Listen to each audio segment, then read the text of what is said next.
comes to feeding your baby or feeding schedules, what you should be doing is something called feeding on demand. So what that means is you feed your baby when they tell you they're hungry. You are not watching the clock and feeding them spaced out within certain windows.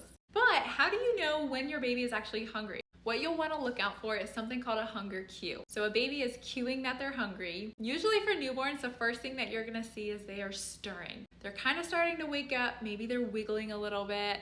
When it comes to newborns, they are either sleeping or they're awake because they're hungry. That next sign of hungry that you're gonna see is they start sticking their tongue out. So if you see that, that's when you wanna take action. As they're progressively getting hungrier, what you'll notice next is they open their mouth nice and wide and they start turning their head side to side because they're looking for the breast. And then we see a baby that really wants to suck on something. And that last sign of hunger is going to be them crying. So you really want to catch those early hunger cues. If your newborn baby wakes up, that's when you want to bring them over to the breast. If someone else is holding your baby and you notice that your baby starts sticking their tongue out of their mouth, that's when it's time to bring your baby over to the breast. You don't want to make them wait, especially with newborns, because sometimes they can be so sleepy, they only give you a very small window of hunger. So catch that early.